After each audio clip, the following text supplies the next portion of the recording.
Good morning, good afternoon, as the case may be. I'm Ted Baker, and today we're here to talk to you about your maintenance and repair costs and what you can do to absolutely positively control them. Have you ever heard on TV or on the radio somebody is talking and they're saying, save money, you can save and save and save?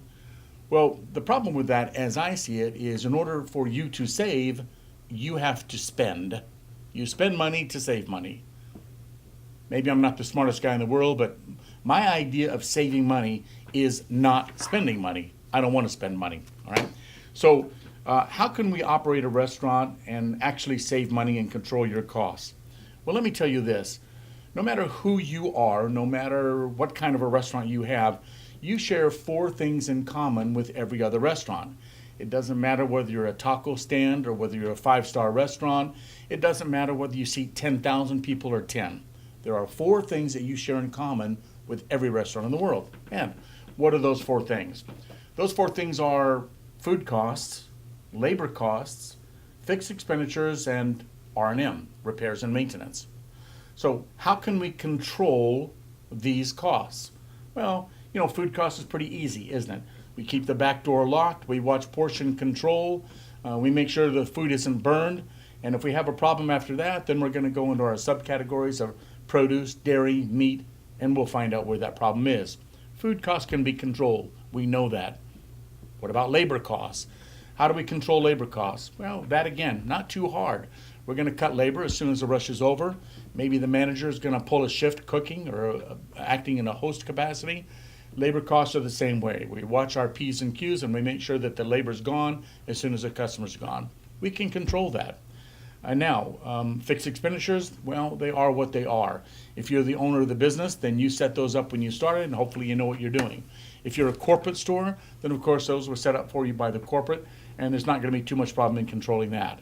But now comes the biggie, repairs and maintenance. How can you possibly repair, or how can you possibly control costs in repairs and maintenance when you really don't know what's going to break today or tomorrow?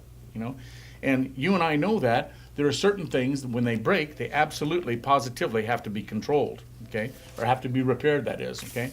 If you get a grill, a fryer, an ice machine, an oven that goes down, pretty hard to operate your restaurant without an ice machine, a grill, or a fryer.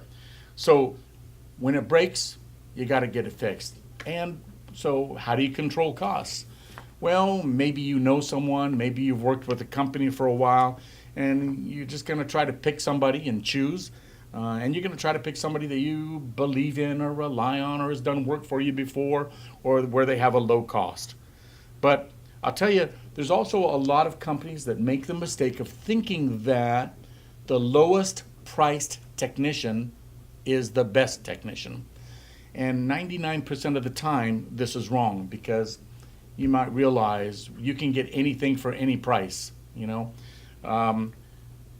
Let me tell you what I think the number one cost on all repairs and maintenance is in all restaurants, no matter what. I think the number one cost is lack of experience. That's to be kind on the part of the technician. You're getting a technician that hasn't repaired this before. He doesn't have experience. He doesn't know what he's doing. The other unpolitically correct term is he's ignorant. He doesn't have the experience. He's learning on your time. And of course, the second part is a technician who is dishonest. They break something and they tell you it was already broken and you have to pay for it, okay? That cost factor, in my opinion, a lack of skill and a lack of honesty is the greatest cost factor that you're ever going to get in any of your restaurants ever before, okay? Or forever, period. That's it, all right? Let me tell you a very interesting story that happened to us just about 3 weeks ago. And this is going to illustrate a lack of, let's say a lack of integrity, all right? A short while ago, we were called out to a local business here. The name of that business is Santikos Movie Theaters. And we were called because the air conditioning wasn't working that well. It was our first time going there. So we went on the roof and we found that there were 15 package AC units on that roof. And we found that all 15 of these units were malfunctioning in exactly the same way. I mean, how can that be possible, right? Well, What happened was this particular theater had a remodel about 5 years ago, and when they put the new air conditioners on the roof, they never connected the ductwork from the return air down to the theaters. They were actually sucking, for all 15 units, they were sucking the warm air out of the attic. And the attic amounted to approximately 100,000 cubic feet. 100,000 cubic feet. So as a result, all of the AC units were working twice the amount of what they should be. They were bringing in air back into the unit at about 95 degrees, which should have been somewhere in the neighborhood of 70. And the bottom line here, the end result here is this mistake, the mistake of choosing the wrong company to install those AC units, cost Santikos Movie Theater not less than $100,000. Because this store, this particular theater, was remodeled over 5 years ago. And so here in my little 3,000 square foot office, our electric bill here is about $500 or $600 per month. So how much would an electric bill do you think how much do you think that bill would be in a movie theater that's 15 to 20,000 square feet? $5,000? Let's say the low one, $4,000, okay?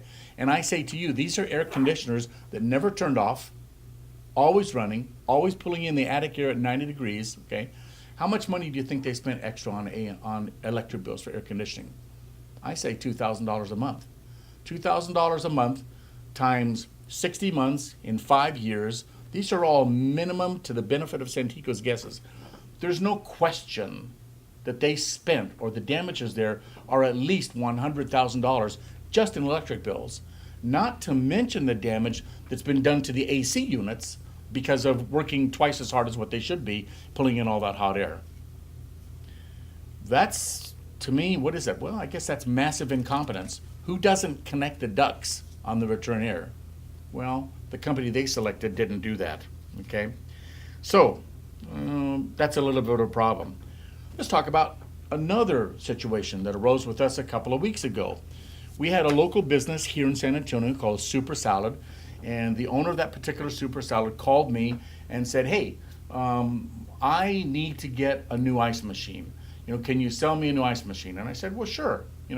Let me meet you at your store. I'll come and talk to you. We'll see what you got and what we can do and all that. So I went out to his store. I met him. He had a Hoshisaki ice machine that was 8 years old. Well, I don't know if you know this or not, but Hoshisaki ice machines generally last at least 15 years and quite commonly 20. So here's an 8-year-old Hoshisaki ice machine and he wants to replace it. And I told him, well, listen, why don't we do this? Why don't you let me see if I can fix your ice machine, and if I fail, there's absolutely no charge. Well, needless to say, I fixed it. And what I did was I cleaned it. I cleaned it properly. I cleaned it according to manufacturer specifications, and when I finished, the ice machine was repaired. Now, let me tell you what most companies would have done. And understand this, I had an opportunity to sell him a new ice machine and make $5,000 worth of profit, at least. I also probably would have had the opportunity to take away his old machine that wasn't working and broken. I could clean that in my shop and sell that for $5,000. I could have made sales of about $5,000, or excuse me, $10,000. Could have done sales at $10,000, which is what a lot of companies in San Antonio here would have done. All right. And let me tell you this also, I wasn't the first guy to clean his ice machine. The other two guys just did it wrong. They didn't know what they were doing. Right. So the bottom line here is, in my company, with regard to honesty and integrity, I had a chance to make $10,000 if I was a crook. But I'm not a crook. Instead, I cleaned the ice machine, cost them $500. That ice machine is now working today. That's integrity, that's honesty. But maybe if you would have selected a different company in San Antonio, it would have cost you $5,000. Being honest, having integrity actually means something, okay? So I think that's important, right? Now, let me tell you something else. Let's see if you can relate to this, okay? At some point in your career, being involved in the restaurant business, you called somebody out to fix something, and they came out, they fixed it. It probably cost a lot of money, and the guy goes away, and a day or two later, it breaks again. So you're thinking warranty, okay? You call the guy back, and this is what he said to you. Tell me if this hasn't happened to you, because I know it has. The same guy comes back and he says, oh, well, this is something different. I didn't work on this part. I can fix this, but I have to bill you again.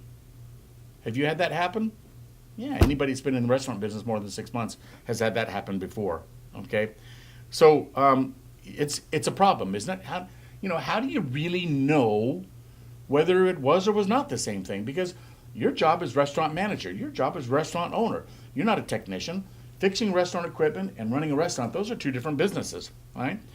So how can you resolve this? How can we fix that? Okay, how can we ever have a hope of controlling repair and maintenance costs so you can budget it and make a profit, and deal with the knowledgeable, competent technicians? How do you do that? How do you know you're getting the best technicians?